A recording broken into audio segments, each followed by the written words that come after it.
Alors bonsoir à toutes et à tous, bienvenue pour cette session de trading live FOMC, donc pour la dernière réunion du FOMC de Ben Bernanke, notre cher président de la Fed qui s'en va et qui va donc laisser la main à Janet Yellen ce soir. Alors j'ai préparé donc des graphiques de l'euro-dollar, de l'USD-Yen, du CAC 40 et autres, un panier d'actifs pour vous ce soir. En fait vous pouvez donc télécharger, j'ai déjà partagé le lien via le chat, vous pouvez télécharger cette disposition graphique qui s'utilise via la plateforme de trading Trading Station de FXCM. Et donc en fait on va regarder les graphiques ensemble. Nous avons donc 14 minutes avant l'annonce. Rappel, donc si vous ne savez pas, la Fed en décembre a déjà ralenti pour la première fois son programme d'assouplissement de 10 milliards de dollars. Ce soir en fait, selon le consensus des économistes sondés par Bloomberg, eh bien on anticipe en fait, on s'attend à une nouvelle réduction de 10 milliards de dollars des achats d'actifs de la Fed. Donc ça c'est le consensus. Bien évidemment c'est une hypothèse, donc finalement si la Fed hésite à ralentir de nouveau son programme d'assouplissement vu les chiffres de l'emploi du mois de décembre qui étaient vraiment pas bons, là on pourrait techniquement parlant, théoriquement parlant plutôt, voir une baisse du dollar américain.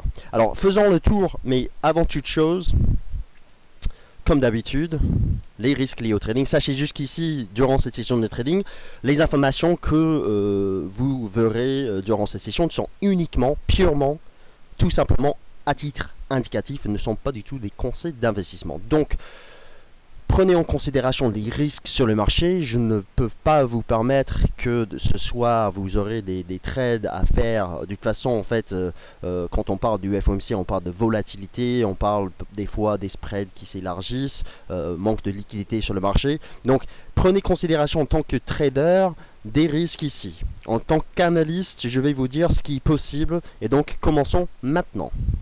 Si vous avez des questions, je lis le chat, donc, mais je vais être plutôt concentré, à vrai dire, sur les annonces ce soir. Alors, faisons le tour sur les marchés. L'euro-dollar, zone critique à surveiller lors du FOMC. Pourquoi? C'est parce que si je viens sur notre dernière note ici avec les graphiques, tous les graphiques, encore une fois, que vous avez dans cette publication ici, que j'ai publié il y a 1 heure, sont dans la disposition graphique que vous pouvez télécharger. Eh bien, le Dow Jones FXM US Dollar Index est sur support, MM200. J'ai plutôt l'impression en fait que le dollar américain ce soir peut baisser. Toutefois, je vois quand même un support sur le dollar américain à 10 620. Et de toute façon, si on arrive à tenir les niveaux actuels, on pourrait très bien rebondir sur la MM20, 200 plutôt, excusez-moi, 200. L'euro-dollar, par contre, c'est là où justement j'ai plutôt un billet baissier sur le dollar américain. Pourquoi? C'est parce qu'on travaille la MM20 qui est actuellement à 1,3625, donc support majeur pour moi à 1,3625. On a vu ce matin, plutôt cet après-midi même, une baisse sous les 1,3630. C'était un piège finalement, une mèche basse, et en fait je pense que l'euro-dollar pourrait aller plus haut. Donc en fait je serais plutôt à la recherche d'un point d'achat ce soir sur l'euro-dollar. La livre sterling au milieu de nulle part, mais qui reste haussier. Le USD-Yen en fait qui décroche sous les 103,30,50, qui est actuellement sur support à 102. Donc en fait il pourrait y avoir un rebond de court terme sur le USD-Yen. Mais très honnêtement sur le moyen terme j'aurais plutôt un biais négatif sous les 103 pour viser éventuellement les 101 et peut-être même jusqu'à 140. L'AOD s'est baissé sous les 80, 30, 50. Donc honnêtement, je ne vais pas trader l'AOD parce que j'aime pas forcément le surplace ici. Le NZD, attention, nous avons les taux ce soir à 21h, heure parisienne. Je vais rester avec vous en ligne jusqu'à cette annonce pour faire donc le suivi des taux de la RBNZ. Donc je ne traderai absolument pas et je pense qu'il faut éviter le NZD et USD, sachant que derrière nous avons les taux de la RBNZ, Banque Centrale de Nouvelle-Zélande. Le ZCAD, nous avons une résistance qui s'installe à 1,1170. Si jamais l'on devait avoir une hausse du dollar américain, oui, on pourrait déjà attendre une clôture au-dessus des 1,1170 pour acheter de nouveau le USD CAD. À la limite, en fait, un repli vers les 1,1020 pour moi, c'est un premier support à acheter aussi. Le ZNOC, j'aime bien la configuration ici. C'est une paire que je vais suivre dans les prochaines séances parce qu'en fait nous avons un range, on s'installe sous les plus hauts de 2013, niveau de retracement très important, vous pouvez regarder vous-même sur le graphique de long terme. Dans tous les cas en fait nous avons un range et honnêtement j'aimerais plutôt acheter le bas du range pour anticiper éventuellement une sortie par le haut. USD MXN, donc le peso mexicain également, je choisis donc une devise exotique, on parle énormément des devises exotiques, je pense qu'en fait le peso mexicain devrait se déprécier en 2014 et en fait nous avons une résistance technique très importante qu'on a testée cet après-midi à 13,45 qui, si jamais l'on devait casser, ça en clôture journalière bien entendu, c'est achat fort. Donc je vous invite à surveiller le USD MXN ici, le peso mexicain, parce que là en fait pour moi on est sorti d'un triangle, vous voyez, et si jamais l'on devait avoir une confirmation justement de ce semblant de retournement du marché, là on ira très vite plus haut. L'or sur plutôt dans les starting blocks ici, comme Nicolas dirait, j'ai plutôt l'impression qu'on peut monter, mais honnêtement on est en zone de difficulté. Donc j'aimerais plutôt, si jamais l'on voit une baisse jusqu'à 1245 MM20, tenter un achat sur l'or là, avec un stop de 10 $ par exemple, parce que très honnêtement, soit on a une rupture de cette tendance baissière en cours, soit c'est un piège et on retombe. Donc pour moi, j'aimerais voir déjà peut-être un test de la MM20, ou bien un franchissement des 1280 pour acheter avec beaucoup plus de confiance. L'argent c'est la même chose, on est sous résistance, donc en fait je ne traderai pas l'argent ce soir. SP500 en fait les indices sont sur des supports, on peut regarder cela ensemble maintenant. SP500 sur support, je pars du principe que les indices boursiers ont baissé jusqu'à des supports de nouveau, le CAC 40 à 4110 points cet après-midi, le SP500 ici 1700 771, 78, la zone de soutien, on peut techniquement parlant en fait rebondir ici avec la Fed et aller chercher très rapidement avant le week-end même les 1810, 12. Donc en fait très honnêtement à 7 minutes avant le FOMC on voit qu'il y a un niveau d'achat ici. Après entrée juste avant la Fed, très honnêtement ça se fait pas hein. Mais techniquement parlant, en tant qu'analyste, je vous dis que là, en fait, si on a un rebond ce soir au-dessus de cette zone ici, on ira chercher ici. Voilà. Je garde en fait le FTSE 100 pour éventuellement une nouvelle vente. Vous savez en fait je suis vendeur de cet indice depuis la semaine dernière et en fait très honnêtement je pense que si l'on a finalement des indices qui lâchent avec la Fed ce soir, on pourrait chuter. Alors la raison pour laquelle le dollar, je reviens sur donc le graphique de l'euro dollar ici 30 minutes, nous avons, et j'ai un ordre d'achat d'ailleurs, un 36,95 avec un stop de 20 points pour viser les plus hauts. De toute façon en fait si on casse à la hausse cette zone, je pense qu'en fait l'euro dollar va aller chercher les 1,38, 30 de nouveau. Donc MM20 ici, on peut en fait placer un ordre d'achat ici au-dessus de cette zone, ou là où on a une résistance. En fait, il s'agit d'un canal. Donc attention au piège si jamais l'on devait baisser dans un premier temps. Attention s'il y a un piège aux alentours des 1,3620. Donc j'aime bien encore une fois la configuration sur l'euro dollar. Nous sommes très clairement haussiers au-dessus des 1,3620, MM20. Et très honnêtement, si jamais l'on devait avoir une accélération haussière avec la Fed, on pourrait tout simplement s'envoler en direction des 1,38. La raison pour laquelle, si vous n'avez pas lu mon analyse de l'euro dollar cet après-midi, je vous invite à lire rapidement ce qui pourrait se passer avec la Fed. Je pense qu'en fait, au-delà de l'annonce concernant le QE, la Fed pourrait, compte tenu des chiffres de l'emploi aux États-Unis le mois dernier, pourrait en fait modifier justement sa politique vis-à-vis du taux de chômage.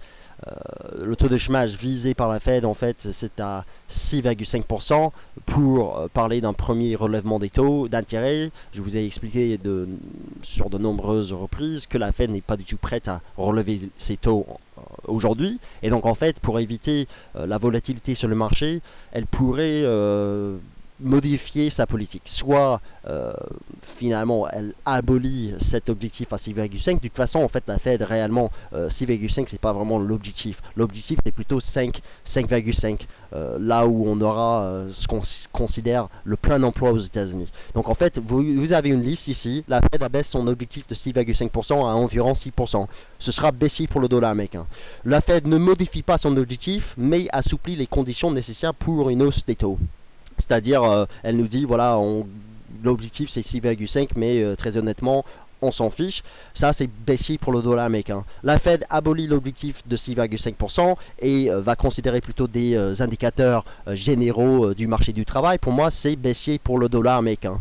Et dernière option pour moi, c'est la Fed déclare que son objectif est proche et que le tapering du QE3 accélérera. Alors là, en fait, on pourrait techniquement parlant avoir une hausse du dollar américain, mais si derrière il y a une annonce concernant justement une révision du taux d'intérêt, enfin du taux de chômage, encore une fois, ce sera plutôt une hausse du dollar américain un petit peu mitigée et peut-être en fait la hausse pourrait ne pas perdurer. Donc là, je vois en fait 4 solutions. Il y a peut-être d'autres solutions, des solutions différentes. Dans tous les cas, je pense que la plupart, quand je regarde les chiffres de l'emploi le mois dernier, je pense que la Fed va devoir modifier un petit peu son forward guidance. Je ne sais pas si c'est pour ce soir.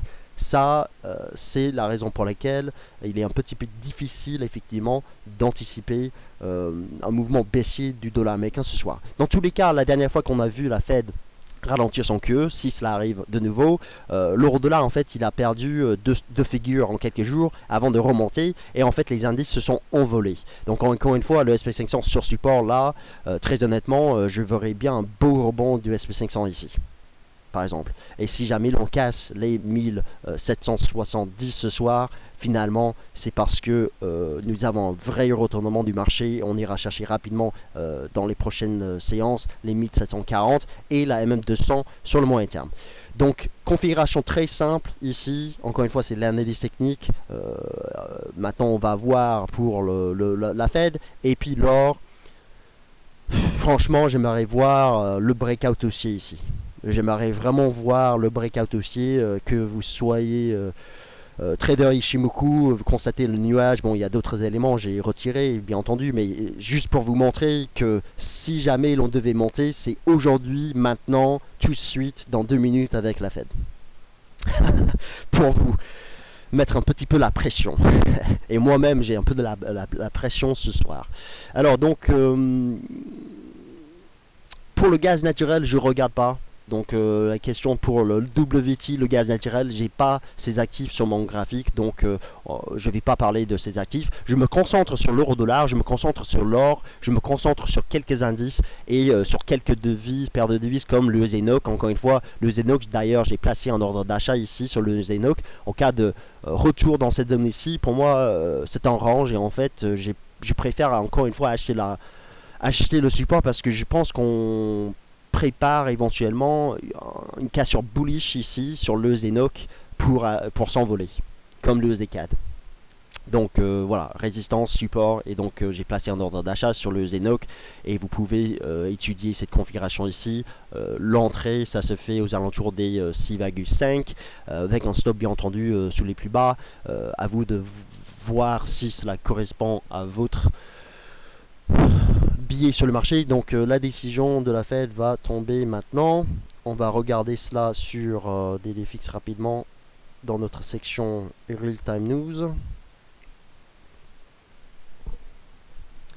Donc news en temps réel pour avoir les nouvelles concernant la Fed. Alors donc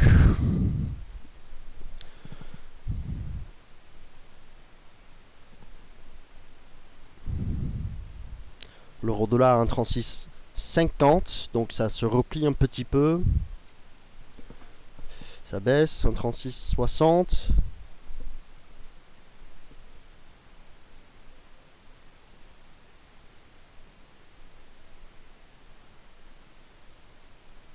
Alors donc, ralentissement, réduction de 10 milliards de dollars du QE, comme anticipé.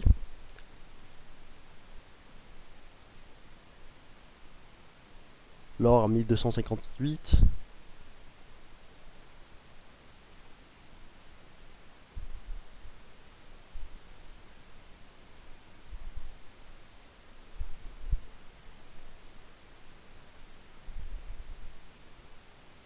Alors il parle d'une accélération de l'activité économique un petit peu. Alors donc taux de chômage en fait a baissé un peu mais reste élevé. Donc tout ça en fait c'est plutôt bullish pour le dollar américain théoriquement parlant encore une fois.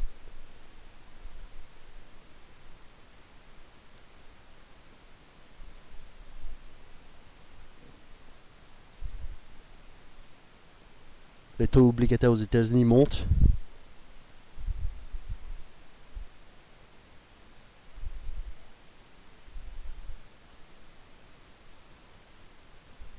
Donc finalement en fait nous avons une réduction du QE sans changement de l'objectif du taux de chômage. La Fed dit très clairement que le taux de chômage reste donc élevé malgré la baisse du mois dernier. Donc on voit en fait le dollar effectivement commence à gagner du terrain. On va regarder en fait rapidement les actifs. Donc l'or en fait ça tient.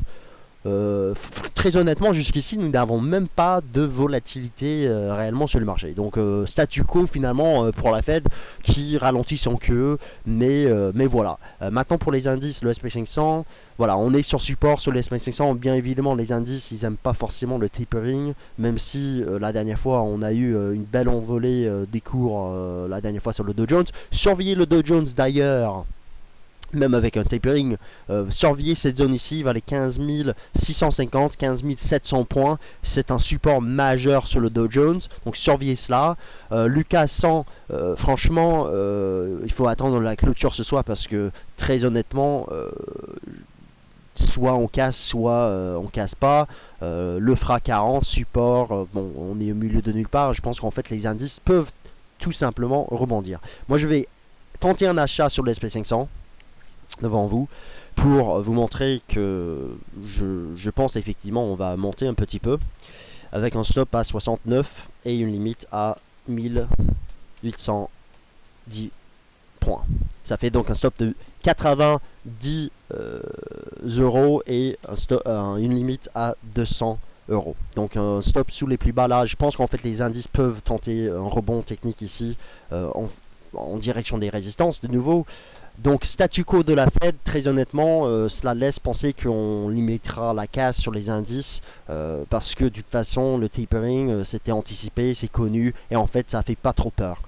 Donc voilà. Est-ce qu'il y a des questions? Le consensus Bloomberg ne s'est pas trompé.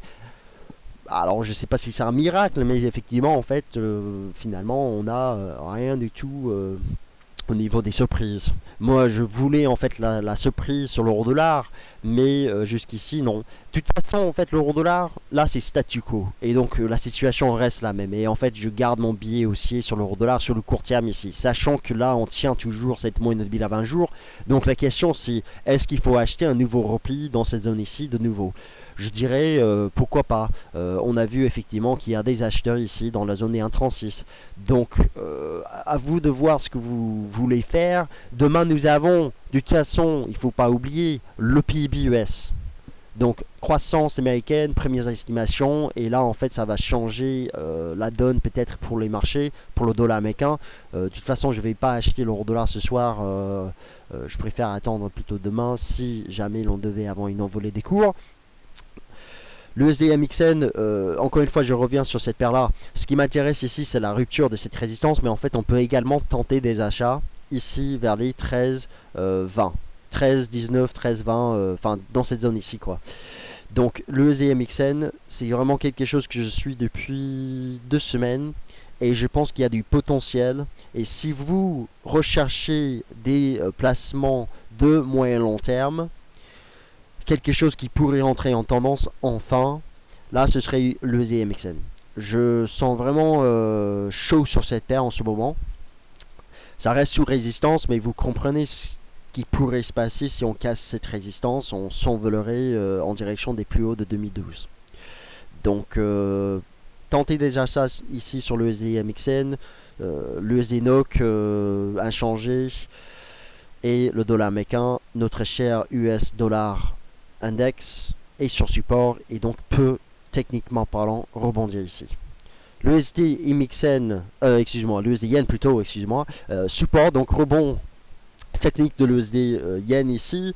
Je sais pas en fait si on peut revenir à 103, 30, 50 là, mais ça peut se tenter un achat ici. Très honnêtement, je préfère vendre les rebonds de l'USD Yen, donc c'est-à-dire vendre les rebonds de toutes les paires en Yen, notamment l'AUD Yen et le NZD Yen. L'USD Yen ici reste quand même baissier ces dernières séances et je pense qu'il pourrait, il y a encore un peu de marge à la baisse on va dire, il pourrait venir jusqu'ici par exemple. C'était donc son sommet de juillet dernier.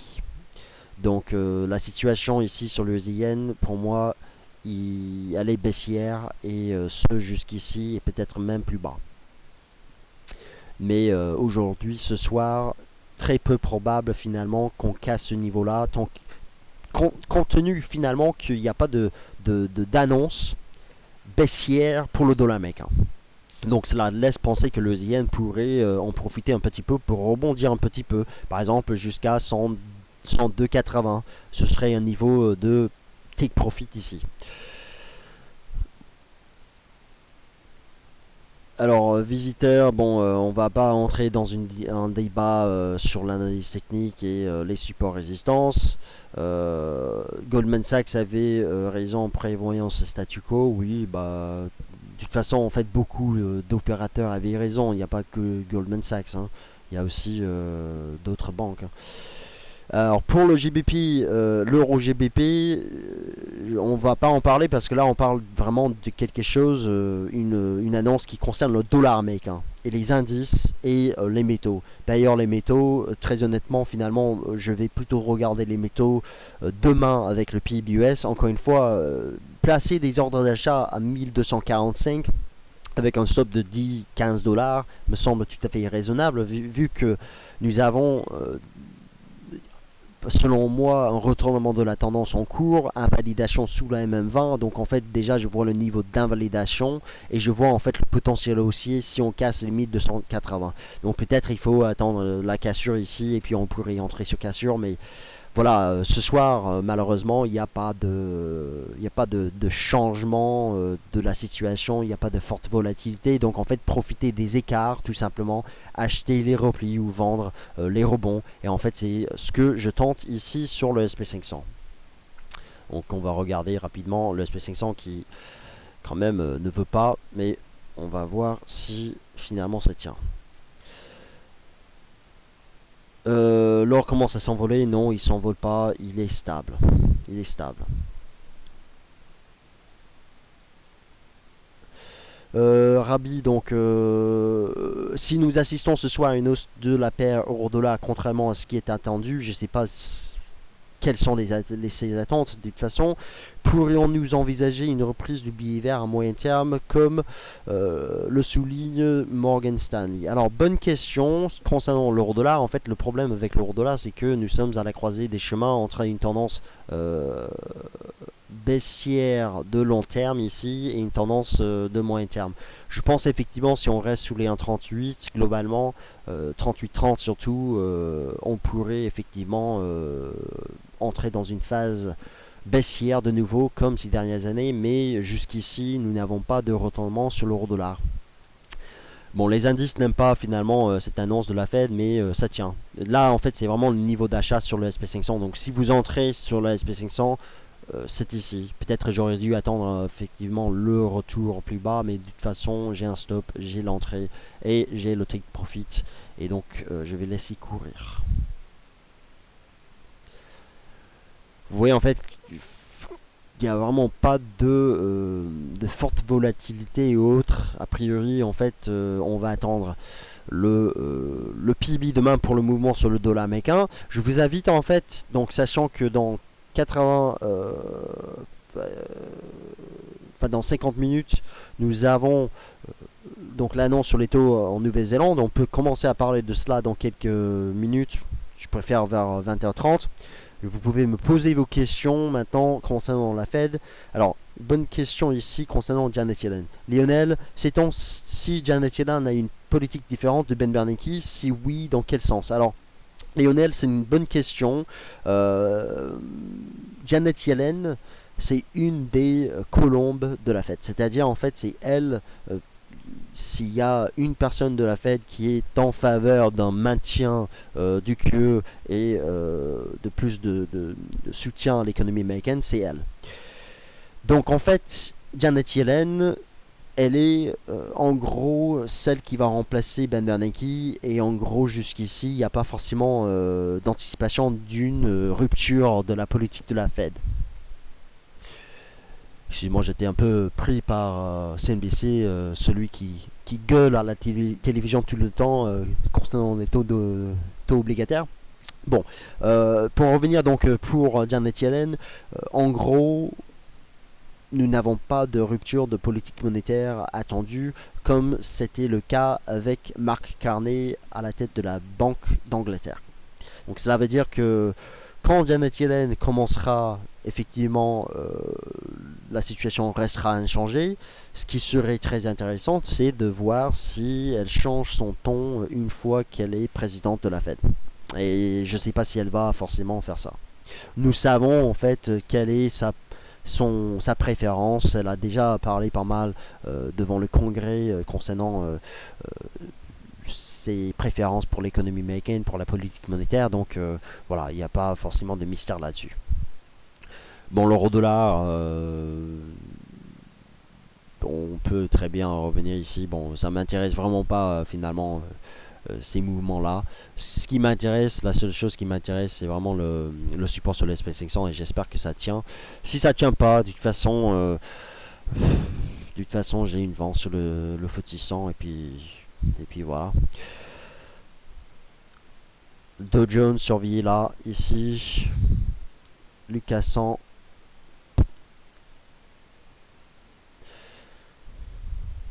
Vous voyez le MXN là?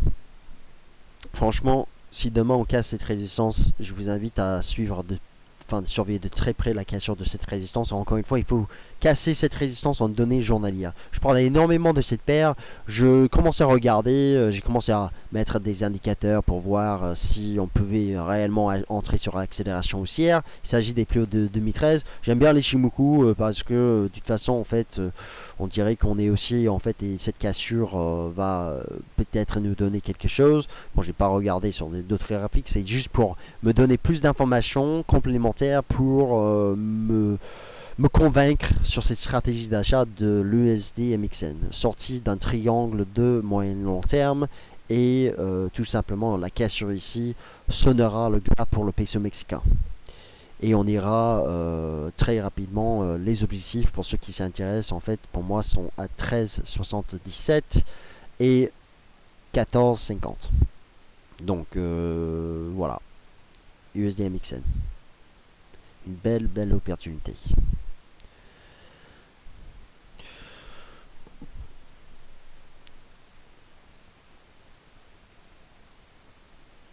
Alors d'autres questions, je remonte vers les questions ici. Le ZTRI remonte, oui bien entendu, le ZTRI remonte. Donc la réduction du QE pénalise, si vous n'avez pas compris, pénalise en fait les pays émergents. Je peux vous montrer justement un graphique qui montre, pour apprécier ce fait, donc l'USD MXN, voilà. Ça c'est un graphique en fait qui vient d'un rapport de McKinsey, donc qui montre que le tapering, alors excusez-moi, c'est pas le bon graphique, j'avais un autre graphique je crois, malheureusement je l'ai plus. En fait finalement il y avait un graphique qui était pas mal, ça montrait que le tapering était a entraîné des flux de capitaux vers des pays émergents, et notamment la Turquie, notamment le Brésil, la Russie et autres.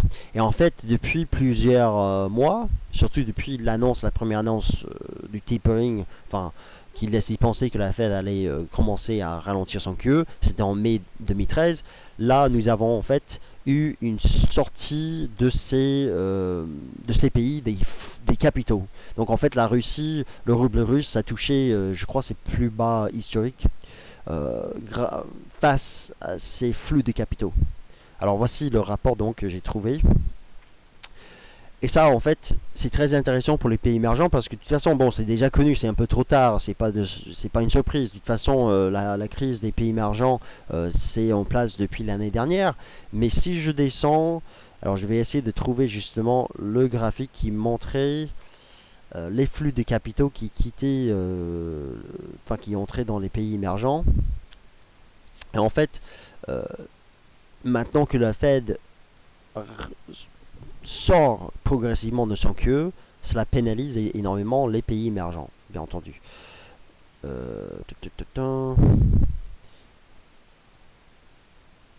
Bon, peut-être je vais pas... Ah, voilà. Donc, sur les marchés émergents, voilà. Ça, c'est en fait le graphique que je cherchais. Voilà, donc en fait, ce sont en fait des flux de capitaux qui sont entrés, qui partaient vers des pays étrangers, notamment les pays émergents, pour du rendement. Vous voyez en fait la Fed mettait des liquidités dans le système monétaire, bancaire aux États-Unis. En fait, il y a des flux qui sont partis vers les pays émergents, des gérants de portefeuille qui cherchaient du rendement. Et en fait, on voit très bien à partir de 2009, avec la mise en place du QE, les flux vers ces pays. Et en fait, donc ça s'arrête à la fin de 2012 ici, mais vous imaginez quand même ce qui s'est passé en 2013. J'imagine que nous avons une belle baisse, voire même une accélération ces derniers mois, à cause des risques dans ces pays. Donc en fait, nous sortons de ces pays parce qu'il y a du risque. Et finalement, le profil de risque n'est pas du tout attractif, même si ce matin, enfin plutôt hier soir, la Banque centrale de Turquie a augmenté ses taux. Si vous n'avez pas suivi, la Banque centrale de Turquie a augmenté ses taux hier soir de, par exemple, 7,75 à 12%. C'est donc son taux overnight de prêt. La banque centrale d'Afrique du Sud, cet après-midi, a également augmenté ses taux pour la première fois depuis, je crois, juillet 2012, de 5% à 5,5%. Lundi, la Banque centrale en Inde a augmenté ses taux. Donc en fait, les pays émergents augmentent leurs taux. C'est pas parce que y a un problème, enfin, c'est pas parce qu'il y a beaucoup de croissance dans ces pays. C'est parce que, tout simplement, leur devise chute. Et elles doivent en fait, ces banques, faire face à des devises qui chutent et elles doivent freiner cette baisse de ces devises. Ça pose un problème maintenant parce que si ça continue, très honnêtement, la Banque centrale de Turquie n'a plus aucun moyen, à mon sens, toute seule, pour freiner la baisse de la lire turque, parce que après une forte hausse des taux, comme l'on a vu ce matin, hier soir plutôt, une nouvelle augmentation des taux, ça se fait pas. Et très honnêtement, elle tue la croissance en Turquie. Mais elle est obligée de faire.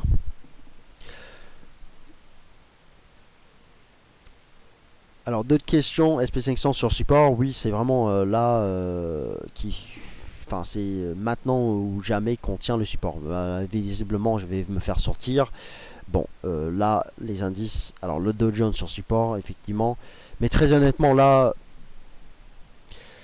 on va confirmer cette cassure ce soir sur le FTSE 100 et là en fait ça se short derrière, tout simplement.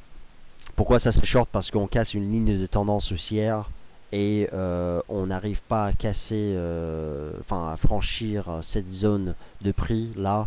Il s'agit des plus hauts historiques sur le FTSE 100 et très honnêtement la cassure de cette ligne de tendance, cela laisse penser qu'il y a vraiment un retournement de la tendance sur les indices en cours.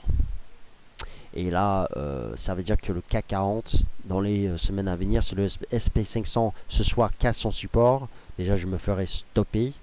S'il casse ce support-là, cette zone, c'est-à-dire que finalement, le CAC 40 ira très rapidement en dessous des 4000 points. Et s'il casse les 4000 points, il ira chercher déjà les 4050, mais plutôt les 4000 à ce moment-là. Et si jamais le CAC casse les 4000 points à la baisse, et il sort par le bas de son canal haussier ici, l'objectif sera à 3006. Donc à considérer, à prendre en considération ce soir si les indices lâchent finalement. Même si c'était attendu, ils aiment pas. Ils aiment pas finalement.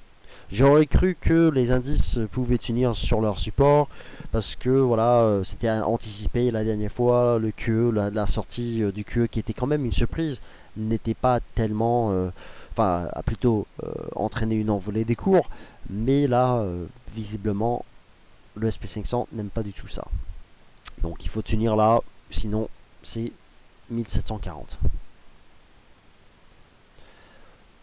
On va regarder l'or rapidement, ce qu'il fait. Il aime bien. Il n'y a pas de... C'est un peu bizarre en fait. Les indices baissent, l'or il tient bien et en fait il y a quelques mois seulement l'or il était baissier parce que la Fed ralentissait, enfin allait ralentir son queue. Je pense réellement que l'or va nous mettre éventuellement, enfin va nous donner un retournement de la tendance ici. Vraiment, je le sens. Que ce soit l'or ou l'argent qui cassera sa résistance, les deux vont s'envoler par la suite. Si, effectivement, il casse.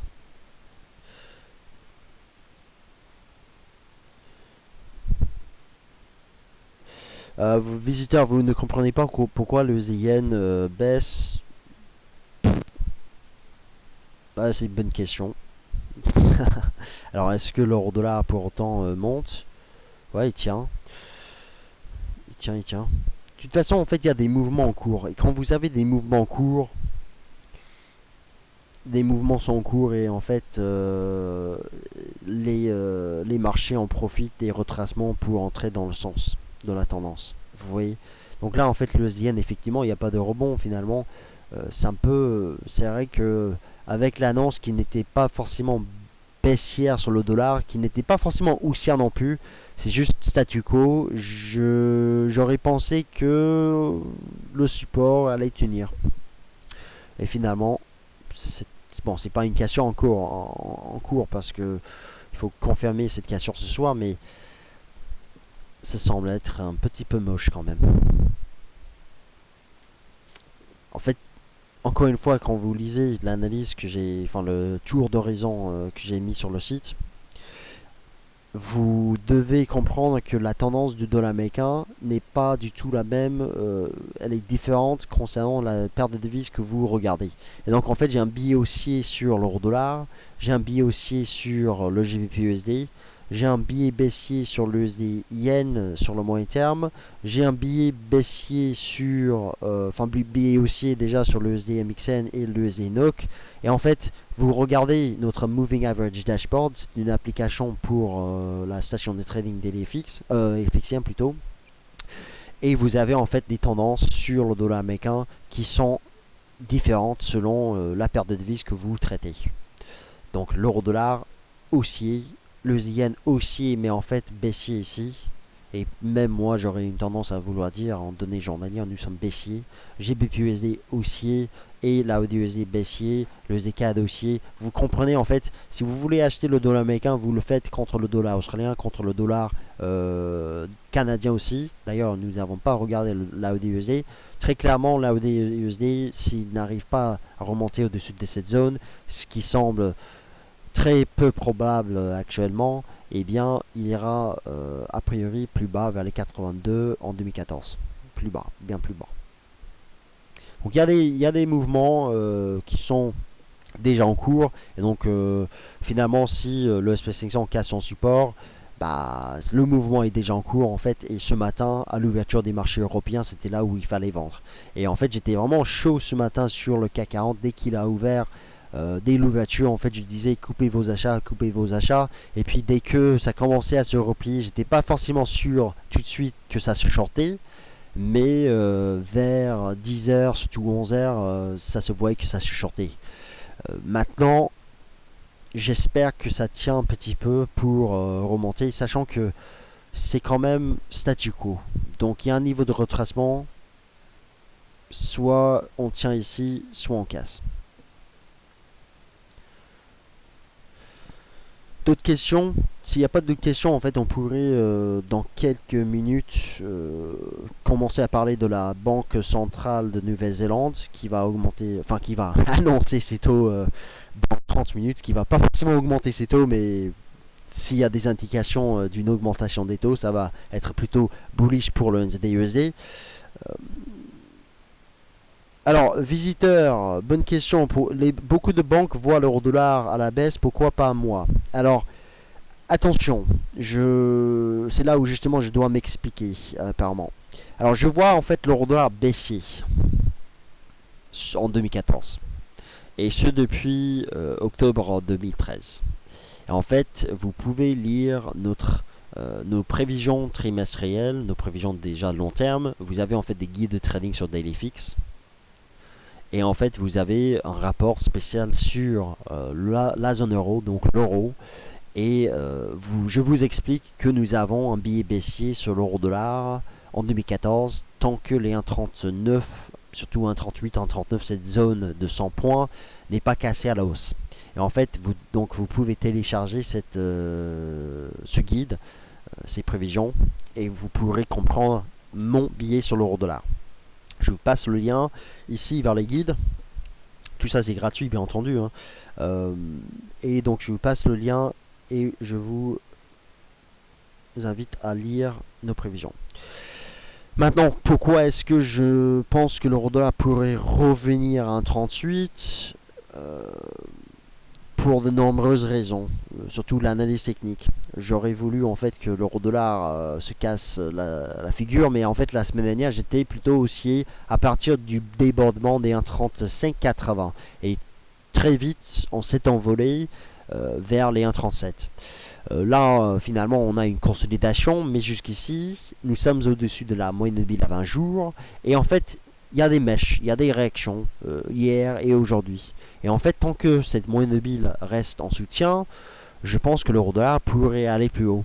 La validation, c'est bien entendu une clôture journalière en dessous de la moyenne mobile à 20 jours, auquel cas elle devrait, à mon sens, par la suite, retomber vers les 1,3550. Si jamais elle casse à la baisse cette ligne de tendance, là, short qui peut. Comme dirait Nicolas Chéron. Donc, en fait, pour comprendre les enjeux sur l'euro-dollar, je fais une petite parenthèse sur l'euro-dollar. Encore une fois, nous sommes à la croisée des chemins entre une tendance baissière de long terme et une tendance haussière de moyen long terme. Donc, tendance baissière en place depuis 2008, d'où mon billet baissier sous les 1,38. Mais jusqu'ici, les acheteurs ne lâchent pas la main. Et donc en fait, je suis uniquement vendeur quand je sens chaud et quand je vois un bon prix et quand je vois en fait du potentiel baissier. Et jusqu'ici, en fait, je vois plutôt du potentiel haussier sur le court terme. Certainement, il y a une invalidation ici. Finalement, on se fait stopper à la baisse. C'est pas grave parce qu'il y a encore beaucoup plus de marge à la baisse sur le long terme une fois qu'on aura un vrai signal baissier donné sous les 1,35. Donc, tendance baissière, c'est théorie de dos, c'est pas compliqué. Vous avez une tendance primaire baissière, vous avez une tendance secondaire qui est haussière ici, vous avez une tendance tertiaire qui est aussi haussière. Donc, en fait, nous sommes à la croisée vraiment des chemins, encore une fois. Et je ne sais pas si on va casser la résistance pour s'envoler en direction des 1,45, 1,48, 1,50 et 1,60. Ou si l'on va finalement rester sous les 1,38 en 2014 pour repartir à la baisse vers les 1,30, peut-être même jusqu'à 1,20 sur le long terme. Donc il faut avoir un billet. Et est-ce que je vais vendre l'euro-dollar ici alors que je vois en fait un risque haussier au-dessus de la moyenne mobile à 20 jours? Non. Je vendrai l'euro-dollar ici alors que nous serions à ce moment-là sous résistance. Ou bien je vendrai l'euro-dollar si on devait casser les 1,35. Mais là, en fait, vendre ici, non. Et à la limite, en fait, vous pouvez tenter des ventes vers les 1,37 parce que ça fait office de résistance. Pourquoi est-ce que je ne vois pas la baisse? C'est parce que j'étais baissier avant. Et en fait, à partir de ce moment-là, la semaine dernière, je vous ai dit que l'on pouvait, techniquement parlant, faire un point bas de moyen terme. Et effectivement, nous avons eu un retournement. Et effectivement, ça tient. Et donc, effectivement, je vois qu'il y a du potentiel jusqu'ici. Voilà. Donc haussier sur le court terme et puis on va voir vers les 1,38 s'il faut shorter encore une fois. Voilà, c'est pas compliqué mais en même temps c'est compliqué. C'est pas compliqué parce que vous voyez en fait les niveaux de support résistance qui sont clés, mais entre les 1,35 et 1,38, il est très difficile d'avoir un biais réel sur le marché au-delà de quelques semaines. Et plus on reste coincé entre les 1,35 et 1,38, plus la sortie va nous donner, plus en fait le signal de trading lors d'une sortie sera plus fiable, je crois. C'est-à-dire une cassure des 1,30, 8,50, à mon sens, sera un signal d'achat finalement sur l'euro-dollar pour viser les 1,45, 1,48 et puis à la baisse sous les 1,35 au revoir l'euro. Voilà, ça c'est donc l'explication. Vous avez un support, vous avez une résistance, vous avez un support, vous savez en fait comment trader de telles configurations. Les courbes indices métaux sont souvent inversées, non, pas forcément, mais ce qui est intéressant en ce moment, on peut regarder d'ailleurs, c'est une bonne remarque, parce que c'est quelque chose qu'on regarde ensemble en ce moment. Alors je vais plutôt mettre le graphique de SP500, finalement. Bon, ça tient, hein, finalement, ça tient. Hein. J'ai toujours un espoir. J'étais mal rentré finalement, parce que bon, je suis plutôt analyste, mais effectivement, là, ça tient, donc il n'y a pas de souci jusqu'ici. Alors on va regarder, j'ai un indicateur qui est pas mal, qui s'appelle Ratio, ici. Et vous pouvez télécharger ça sur notre site, encore une fois, ça se trouve sur le forum. Je vais mettre en fait un ratio SP500 or. Et vous allez voir en fait que nous pensons que les métaux pourraient mieux performer que les indices. On va voir cela ensemble maintenant. Donc en fait nous avons un ratio donc SP500 or qui donc durant toute cette montée donc du SP500 à partir de 2011, donc ce ratio monte, donc ça veut dire que le SP500 performe mieux que l'or. Bien entendu l'année dernière l'or a baissé de 30% quasiment et le SP500 a gagné je crois 22%. Donc c'est pas surprenant de voir ça. Mais voilà, ça vous montre en fait la tendance de ce ratio, donc la surperformance. Il vaut mieux être acheteur des actions que des métaux précieux. Toutefois, sur le court terme, nous avons au niveau de l'analyse technique, oui, vous pouvez faire de l'analyse technique sur des ratios, sur des dérivés de prix comme cela. Vous avez en fait une rupture d'une tendance ici sur le court terme, en tout cas une ligne de tendance qui a cassé ici. C'était quelque chose que Vincent avait vu il y a quelques semaines et là...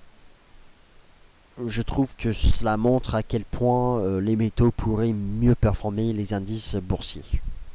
Voilà.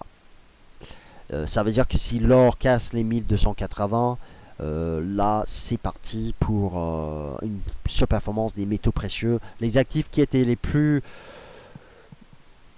délaissés l'année dernière pourraient retrouver des couleurs cette année. C'est la raison pour laquelle je m'intéresse justement à des achats de long terme sur des valeurs minières, notamment Newmont Mining, North American Palladium, Silver Wheaton et autres. Vous pouvez regarder ça sur le forum. Bon, le SP500 ça tient, il n'y a pas de souci. J'ai un stop bien placé parce que j'ai un stop vraiment bien placé parce que j'ai failli prendre mon stop. Hein. Donc j'ai failli être stoppé là, donc pas de souci. Le Dow Jones en fait support là, touché. Je vois des supports qui tiennent jusqu'ici, même si c'est un peu on hésite. On est sous pression, on hésite. Mais bon, le CAC 40, en fait, cet après-midi, pour moi, les 4110 points, c'était un niveau de support. Et on voit, en fait, qu'il y a une réaction là-dessus. C'est difficile d'avoir un billet maintenant sur le CAC 40, sachant que support, résistance, en fait, il faudra sortir de cette zone ici entre les 4110 et les 4220-30 dans les prochaines séances. Qu'est-ce que je pense du Nasdaq 100? Alors, bonne question sur le Nasdaq 100. En fait, vous pouvez regarder mon compte Twitter. Vous verrez, il y a quelques tweets. J'ai mis, on peut regarder cela ensemble maintenant même. Sur mon compte Twitter, en fait, donc toute la journée, si vous ne me suivez pas sur Twitter, c'est pas grave. De toute façon, c'est pas intéressant. Mais non, mais sérieusement, en fait, j'ai mis un graphique qui est pas mal sur le Nasdaq 100. Ça montre qu'il y a un billet, enfin un vrai risque baissier graphiquement parlant. Je vais descendre vers ce graphique pour vous montrer rapidement. Donc ce graphique, ça parle énormément à ceux qui connaissent des divergences. Divergences baissières notamment sur le Nasdaq 100.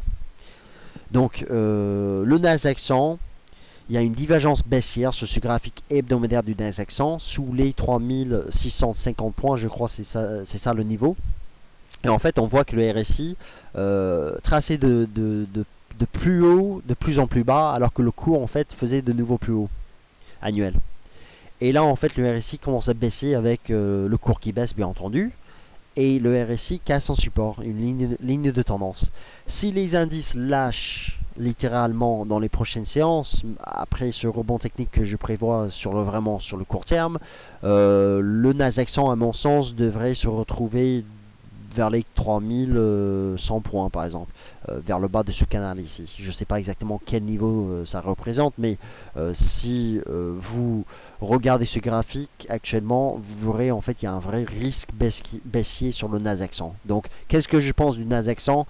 Je vous dis, ça vaut la peine de shorter le rebond parce que si on confirme réellement cette divergence baissière, on va aller très vite plus bas, j'espère. Et puis en fait l'invalidation ça va être donné en fonction du RSI parce que en fait le RSI va monter avant que le cours ne casse ses plus hauts et donc en fait vous pourrez limiter les dégâts en cas de finalement rebond conséquent des indices. Bon, c'est ça que je pense du Nasdaq 100.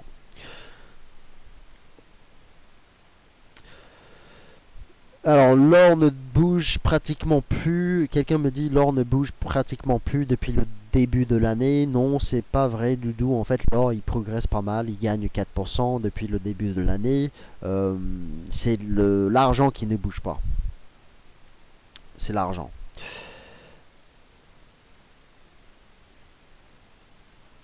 Alors quelqu'un me dit le gaz, Fab56. Désolé, je n'ai pas le graphique sur le gaz naturel.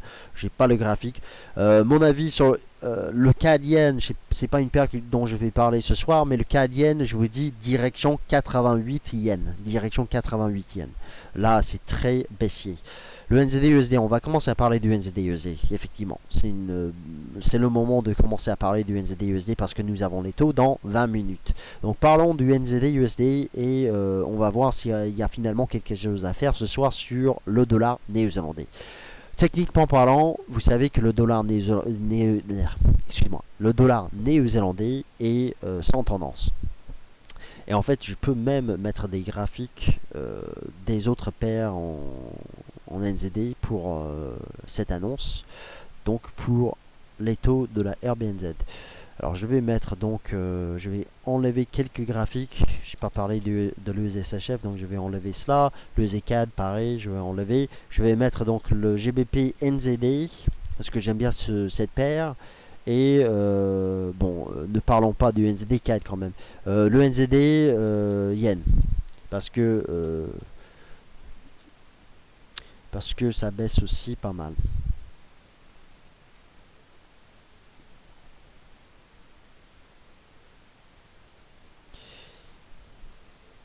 Alors, et aussi, je vais mettre l'euro NZD. Non, le NZD SHF. Le NZD SHF. Ça, c'est une bonne paire à suivre dans les prochaines séances. Voilà. Alors, donc, parlons du NZD. Vous savez, en fait, la Banque centrale en Nouvelle-Zélande, enfin, les marchés croient, et je ne sais pas si les marchés y croient à tort ou à raison, mais les marchés, en tout cas, il croit que la Banque centrale de Nouvelle-Zélande va augmenter ses taux en 2014. C'est-à-dire, on a des anticipations d'une première augmentation des taux depuis, je ne sais pas, même pas en fait la dernière fois que la Banque centrale en Nouvelle-Zélande a changé ses taux. Je crois que c'était à la limite en 2009. Et en fait, nous avons plutôt des attentes qui s'orientent vers un statu quo ce soir de la RBNZ. Mais en fait, ce qui compte beaucoup plus, c'est pas forcément le statu quo, ce sont les commentaires du président de la RBNZ, donc Grammy Wheeler, qui va donc peut-être parler de l'accélération de l'inflation qu'on a vu le mois dernier. Donc les derniers chiffres de l'inflation, c'était donc lundi dernier, était au-dessus des attentes. On a vu le dollar néo-zélandais monter rapidement lundi dernier, la semaine dernière, après cette publication. Alors je remonte vers cette annonce.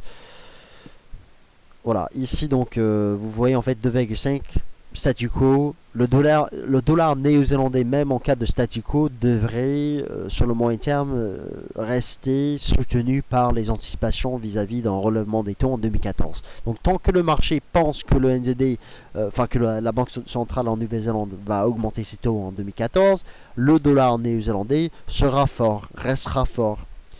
Moi, je pense qu'en fait, nous avons des risques quand même au niveau de ces anticipations parce que de toute façon, en fait, ça me rappelle jusqu'ici énormément du dollar canadien. En 2011, on parlait d'un relèvement des taux qui était possible au Canada. En 2011. Alors que très clairement, c'était pour moi même à l'époque, et j'étais plutôt nouveau en ce qui concernait les banques centrales et tout, je trouvais que ça c'était complètement n'importe quoi. Effectivement, nous n'avons jamais eu de relèvement des taux d'intérêt au Canada et le dollar canadien aujourd'hui est sur ses plus bas de 4 ans. Alors donc ça vous montre en fait la fragilité des marchés une fois que le marché se rend compte qu'il a tort.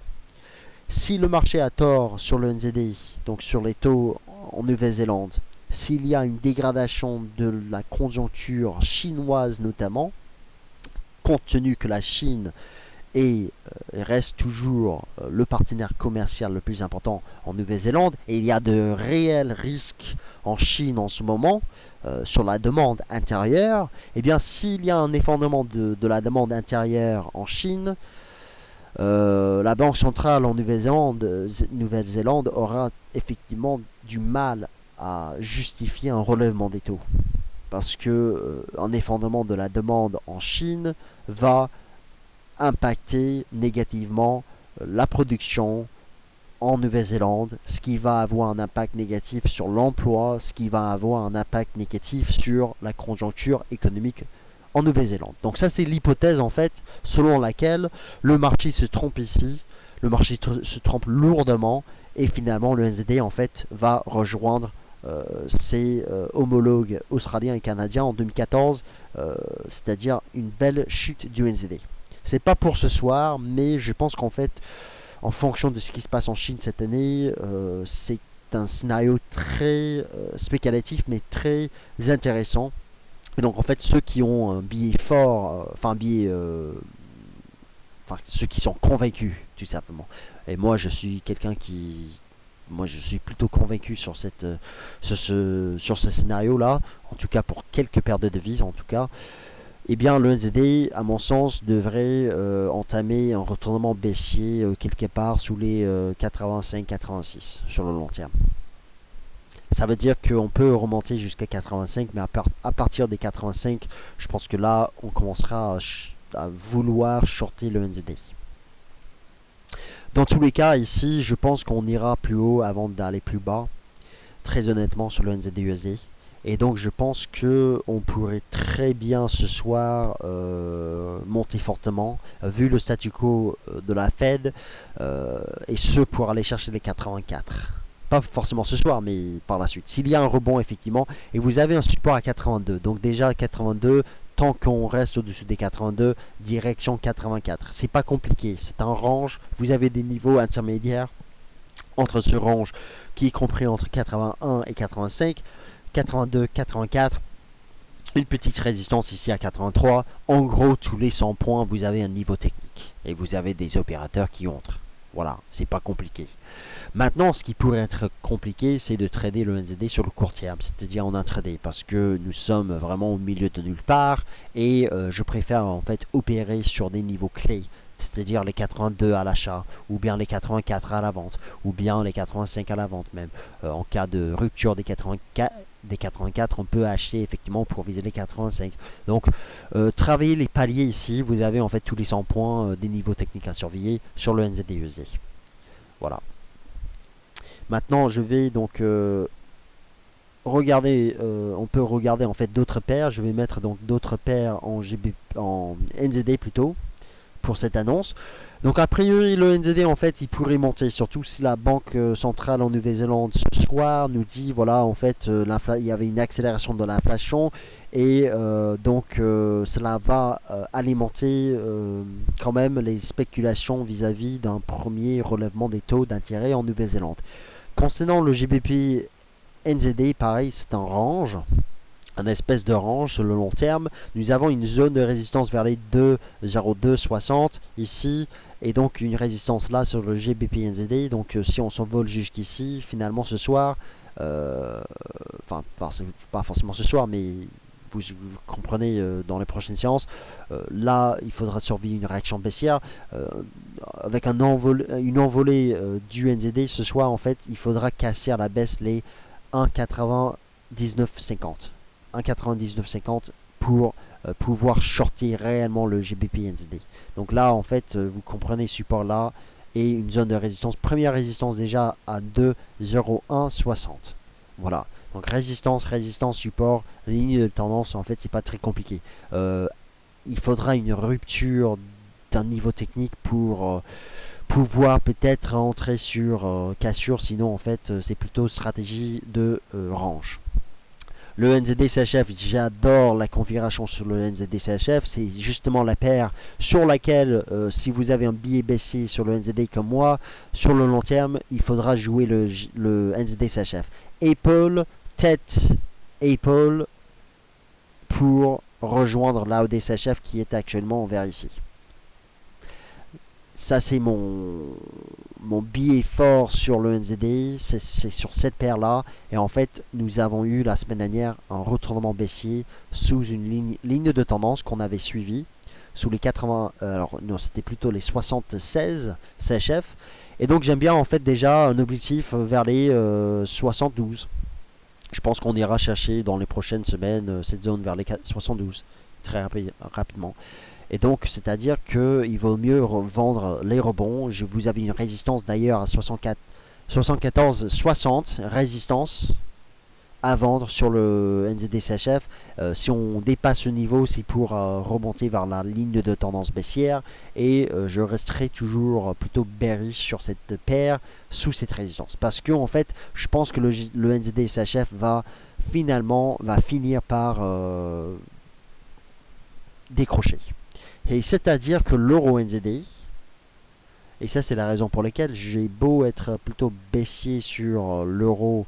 Alors est-ce que j'ai mis l'euro NZD? Non, j'ai oublié de mettre l'euro NZD. Donc je vais mettre l'euro NZD pour vous. L'euro NZD en fait pour moi devrait s'envoler, comme l'euro AUD. Et en fait ça veut dire que l'euro dollar en fait s'il casse les 1,39, il y a d'autres paires qui montrent déjà qu'il y a un potentiel là aussi sur l'euro NZD. En fait, on peut regarder les graphiques long terme, épaule, tête, épaule inversée, comme le NZD CHF. C'est normal parce qu'en fait, la corrélation elle est négative à cause de la BNS. Et en fait, vous avez des moyennes mobiles qui sont pas mal. Je ne me rappelle pas exactement quelle moyenne mobile, donc on peut rapidement chercher ces moyennes mobiles. Voilà, 200 hebdomadaires ici. Et en résistance. Donc j'aime bien en fait déjà j'aimerais voir une rupture de cette résistance, une hausse au-dessus des 69 en 2014 pour acheter l'euro NZD ou bien vendre le NZD CHF et ce pour viser les 1,80 là. Donc billet haussier et en fait vous avez alors il faut que je refasse ma configuration ici, mais en fait vous avez des niveaux de Fibonacci qui sont vraiment pas mal. Vous avez depuis longtemps des niveaux de Fibonacci qui fonctionnent super bien là à 64,35 et en fait il s'agit aussi d'un autre niveau de Fibonacci au même niveau, 64,32 cette fois-ci. Donc vous avez un support à 64,30 en gros, et tant que cela reste là, le NZD pourrait finalement baisser un petit peu. Mais attention parce que là... alors voilà. Attention parce qu'en fait si on casse à la baisse ce niveau-là ce soir, on ira chercher de nouveau une zone d'achat pour moi vers les 1,60. Niveau de retracement ici 60 à 59 ici. Donc il y a des niveaux de Fibonacci. On a travaillé un support cet après-midi. On peut en fait, si le NZD baisse finalement avec la RBNZ ce soir, là support et en fait on peut très bien aller chercher de nouveau les 66,80 vont même faire de nouveau plus haut en direction des 1,70. Donc encore une fois, je préfère sur une telle configuration long terme, sachant que je spécule sur le décrochage du NZD cette année, notamment contre l'euro et notamment contre le franc suisse. Je préfère acheter les baisses, et c'est-à-dire si ce soit on casse ce niveau, tant mieux. Ce serait pour moi pour acheter plus bas, à partir surtout des 1,59, 1,60. Donc voilà, je vous invite vraiment à surveiller ces deux paires parce que si vous avez suivi la forte hausse de l'euro AUD l'année dernière, vous comprenez déjà ce qui pourrait arriver sur l'euro NZD. Et je pense qu'en fait jusqu'ici, la seule raison pour laquelle l'euro NZD est ici au lieu d'être déjà ici, c'est parce que nous avons des anticipations vis-à-vis d'un relèvement des taux d'intérêt. Et encore une fois, c'est une hypothèse. Et tant que cela reste une hypothèse, il faut considérer quand même l'invalidation de cette hypothèse. Et je trouve que l'invalidation est beaucoup plus intéressante que la validation. Voilà. Donc ça veut dire que le marché semble vouloir acheter toujours le NZD, mais à vrai dire, je vois le NZD surévalué. Et je vois en fait le NZD plutôt baissier dans le temps. Et là, s'il y a un trade du siècle, finalement, on va pas parler du NZD-CAD parce que c'était contre une autre devise qui était faible, le dollar canadien. Par contre, pour moi, l'euro NZD et le NZD s'achève, soit l'un, soit l'autre. Vous choisissez, hein, soit vous choisissez l'euro NZD, soit vous choisissez le NZD s'achève parce que de toute façon, c'est la même chose. Ça, pour moi, c'est le trade de 2014. Très clairement. Il y a d'autres actifs qui sont pas mal, mais là, en fait, très honnêtement, je pense qu'on verra dans le temps cette année que cette paire, l'euro NZD, va s'envoler. Donc, on va voir donc dans 8 minutes quelle est l'annonce sur les taux. Et donc, si vous cherchez des choses à faire sur le NZD ce soir, eh bien, il faudra a priori trader, des placements de très court terme. On a tradé parce que de toute façon, en fait, on est au milieu de nulle part. On pourrait, j'aime pas descendre sur des graphiques de court terme ici. J'aime pas forcément descendre sur un graphique de 30 minutes, mais on n'est vraiment pas sur un niveau d'achat à 82. Et ça pose un problème au niveau de l'exécution parce que moi qui aime trader uniquement des niveaux clés, très honnêtement, j'aurais peut-être pas un achat à 82. Mais si vous voyez un repli jusqu'à 82 et si ça tient derrière, ce serait pour acheter. À partir de ces graphiques, je commence à tracer des lignes de tendance juste pour me situer sur les graphiques. Vous voyez, et je vois qu'il y a du potentiel si on casse cette zone ici vers les 83 surtout. Une cassure des 83, de toute façon, c'est pas compliqué. Une cassure des 83, sachant qu'on travaille tous les 100 points niveau technique, on ira chercher probablement les 84. Mais ça, on sait déjà. En passant, bien entendu, par les 83-40, niveau de résistance ici. Donc, je ne vais pas trader le NZD parce que de toute façon, ce qui m'intéresse ici ce soir, c'est plutôt une hausse du NZD pour mieux vendre cette devise contre le franc suisse ou bien contre l'euro.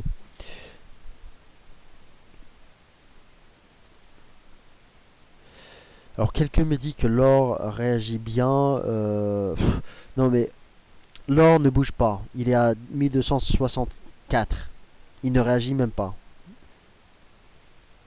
Il n'y a pas d'histoire ce soir sur l'or. C'est demain avec le PIB a priori.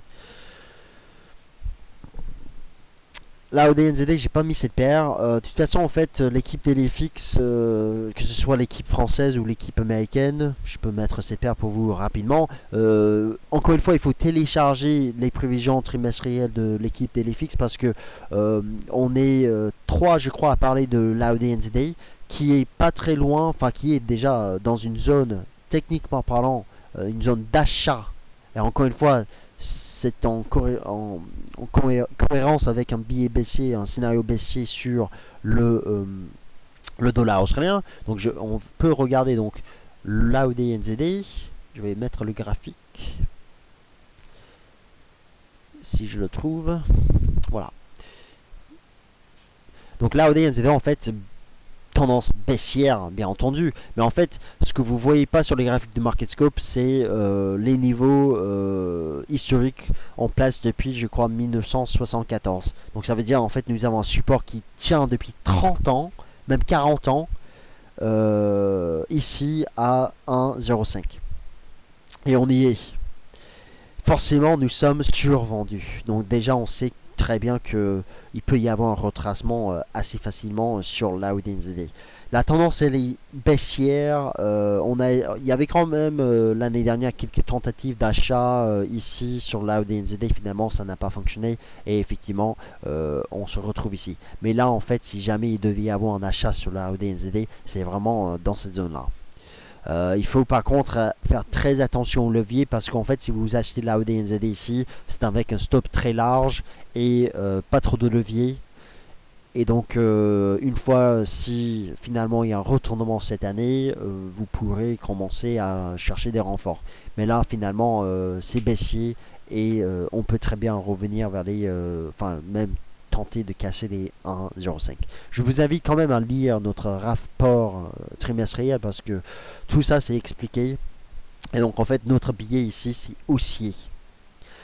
C'est haussier parce que il s'agit d'un range et en fait on travaille le bas du range. Et donc billet haussier sur l'AUD-NZD, mais ça fait quand même... je ne suis pas sûr et certain qu'on ait touché le point bas. C'est ça le problème. Je ne suis pas sûr et certain. Mais je pense que le NZD va décrocher cette année et en fait on verrait une meilleure performance a priori de la part du dollar australien contre le dollar néo-zélandais. Voilà, donc ça c'est en fait le billet daily fixe sur le NZD. En attente d'un signal surtout de retournement. En attente déjà si vous êtes acheteur ou acheteuse spéculative d'un meilleur prix plus bas. Pour tenter vraiment quelque chose qui serait très sympa si jamais il devait y avoir un retournement de la tendance.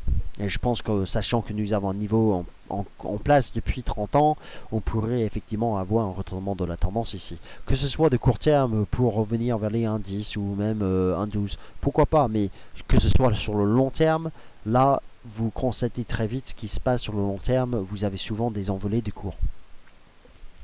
Donc à voir effectivement. On peut également juste faire un range comme ceci avant d'aller plus haut. C'est-à-dire que ce soir ou même dans les prochaines séances, je ne recherche pas un achat de l'AUD-NZD. Tout simplement. Parce que je trouve que c'est un peu trop tôt. Voilà.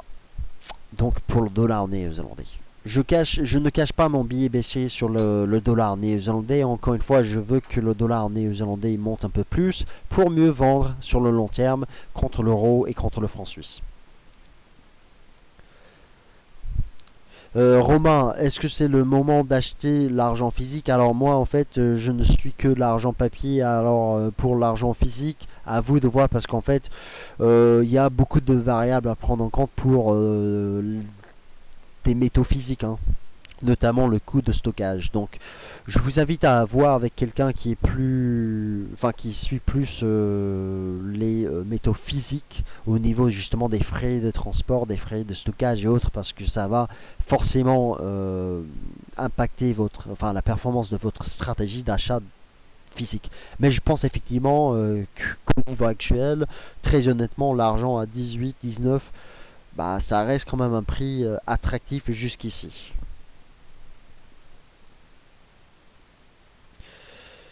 Alors, JP, bonne question. Alors, non, voilà, c'est ça la question.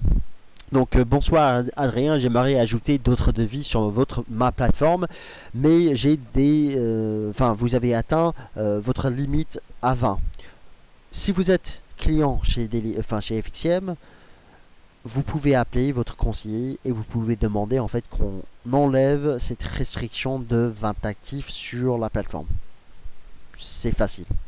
Et donc je vous invite à appeler votre conseiller JP justement pour demander ce qu'on enlève cette restriction. Mais il faut pas en fait, il est très difficile de suivre trop d'actifs, plus de 20 d'actifs sur la plateforme, sur les marchés. Moi je le fais parce que je suis les marchés tous les jours, mais il est difficile et il nécessite beaucoup de temps. Donc à vous de voir au niveau du trading, il faut jamais trader trop d'actifs à la fois. Alors donc pour la RBNZ, ça va sortir d'ici peu. Donc JP, vous appelez votre conseiller ou le bureau FXM demain et vous pouvez donc de 5,25 donc comme attendu. On va voir s'il y a dans le flux Real Time News s'il y a des annonces. Donc le NZD là touche son support ici 82. On va voir si ça tient ou pas. Il se replie vers son support, encore une fois. Ça baisse parce que c'est statu quo, mais en fait, là, c'est achat sur le NZD, sur le court terme. Donc, si vous cherchez des achats sur le NZD USD, commencez à chercher des achats ici, des entrées là. Pour les autres paires, bah, là, sans surprise, l'euro NZD, ça doit être dans le vert maintenant, effectivement. Et le NZD s'achève dans le rouge. Mais en fait, sachant que c'est taux inchangé, statu quo, très honnêtement, et derrière sur le NZD USD nous avons le PIB demain, franchement c'est un repli à acheter sur le NZD USD, très honnêtement vers les 82 là. On peut également revenir jusqu'à ici, donc d'où le stop, mais je pense que c'est statu quo et tant que cela reste statu quo, on va voir s'il y a des informations concernant l'inflation et autres. Alors donc non, pas forcément.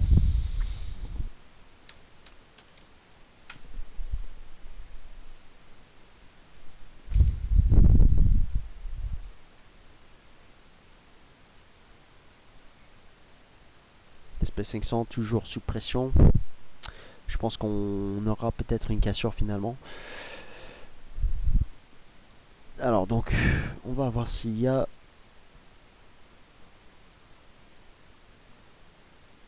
une annonce concernant les prévisions d'inflation et autres. Donc, je regarde en fait le site. Donc voilà. Ça c'est donc le communiqué de presse, on peut le lire ensemble, bon c'est en anglais mais bon on va voir donc alors il y a donc un élan considérable de l'expansion économique en Nouvelle-Zélande. Les prix pour donc les prix à l'exportation des matières premières restent élevés, surtout pour des produits laitiers, bon super. Confiance est robuste, la confiance des entreprises est robuste. Donc en fait tout ça dans le premier paragraphe, il est, toutes ces informations sont optimistes, hein, et cela laisse quand même penser que la RBNZ va éventuellement relever ses taux. Alors donc l'inflation a été à 1,6% en 2013. Alors, donc, forward-looking measures of firms' pricing intentions have been rising. Donc, en fait, il y a des entreprises qui commencent à effectivement anticiper une accélération de l'inflation. Donc, en fait, ça commence à entrer dans l'économie réelle. Donc, le coût de construction augmente, ce qui alimente l'inflation, bien entendu, l'inflation sous-jacente. Alors, en même temps, donc en revanche, il y a donc quelques signes de ralentissement un petit peu sur le marché immobilier. Bon, c'est pas très grave, c'est juste un ralentissement. Alors, il parle jusqu'ici, en fait, là, ce qui pourrait peser un petit peu sur le dollar néo-zélandais, d'où la raison pour laquelle je serais vendeur plutôt du NZD-USD vers les 85-86. C'est parce qu'en fait, il parle d'un taux d'échange qui est élevé et qui continue et ça c'est clé, qui continue en fait de peser sur les perspectives d'inflation dans les biens exportés, notamment vers la Chine. Donc là en fait c'est vraiment une phrase clé là, parce que on parle d'un taux d'échange trop élevé, comme en Australie d'ailleurs. même si dollar australien a déjà corrigé pas mal, en fait, il parle toujours d'un taux d'échange trop élevé. Et bien là, en fait, c'est clé parce que effectivement, le NZD fort pèse sur les perspectives d'inflation. Et ça, c'est la raison pour laquelle, honnêtement, je verrais bien euh, un changement radical de la situation. Alors, je vois sur le Real Time News de DailyFix, donc Wheeler dit qu'il s'attend à ce que la Banque centrale commence à augmenter ses taux bientôt, prochainement. Mais bon, voilà. Je pense qu'en fait, cette phrase-là, elle est clé. Et ça montre qu'il y a quand même des risques sur cette hypothèse d'un relèvement des taux. Surtout en fait l'hypothèse d'une accélération de l'inflation. Parce que il est à rappeler, l'année dernière quand même, on parlait pour le deuxième semestre l'année dernière, donc c'était plutôt en mars-avril 2013 qu'on parlait pour le deuxième semestre d'une inflation, d'une accélération de l'inflation, je crois au-delà des 2%, si je ne me trompe pas. Donc là, en fait, il y a quand même des risques, et notamment en Chine, et avec notamment un taux d'échange qui est trop élevé. Et là, je pense que c'est une bonne raison, finalement, pour avoir un NZD sous pression. Donc le taux d'échange est trop élevé selon la Banque centrale néo-zélandaise. Ça change quand même le billet un petit peu sur le NZD sur le court terme, même, bon, sur le moyen terme, vous avez compris déjà mon billet, mais là, ça change peut-être la donne, sachant que si ça baisse, c'est notamment à cause de ça. Toutefois, nous avons 82 ici, au niveau, il y a des réactions, on va voir si ça réagit ou pas. On va voir. Les autres paires, bien entendu, finalement, les points d'entrée pour le short NZD, c'était plutôt cet après-midi, notamment l'euro NZD par exemple, c'était vraiment un niveau clé là, on a travaillé. J'ai parlé de ce niveau-là sur mon compte Twitter. Le NZD s'achève, je pense qu'on ira plus bas. Le NZDN, j'ai pas parlé du NZDN. Tiens, le NZDN, j'ai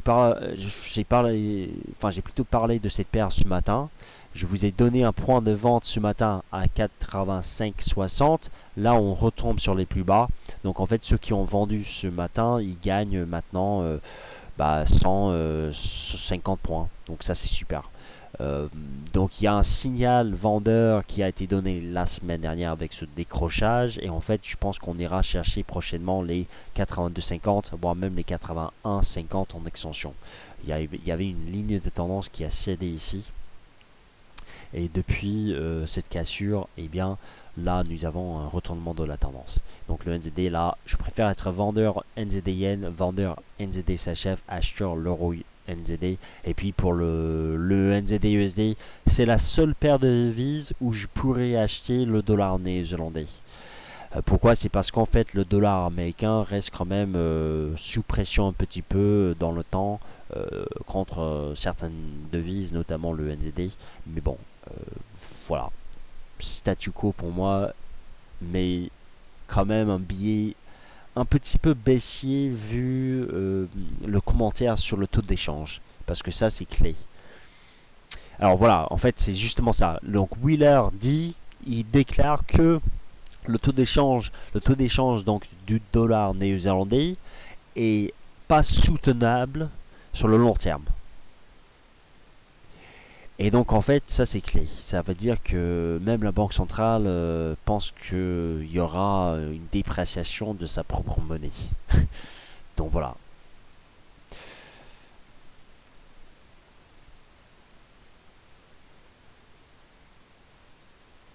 Et le PIB, en fait, la croissance devrait atteindre 3,5% en 2014. Ou dans les prochains 12 mois. Je ne sais pas si c'est les prochains 12 mois ou en 2014.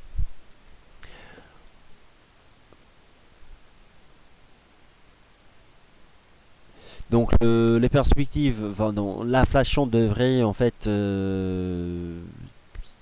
accélérer dans les prochaines 2 années en Nouvelle-Zélande, selon la RBNZ. Et donc les taux d'intérêt devraient être augmentés pour atteindre des niveaux entre guillemets plus normaux. Donc voilà, il y a en fait c'est un petit peu partagé. Il faut comprendre, là, c'est partagé. C'est difficile d'avoir un réel billet, mais bon, je garde mon billet baissier sur le NZD sur le long terme.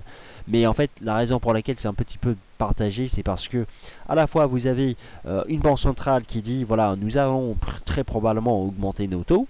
Ok, super.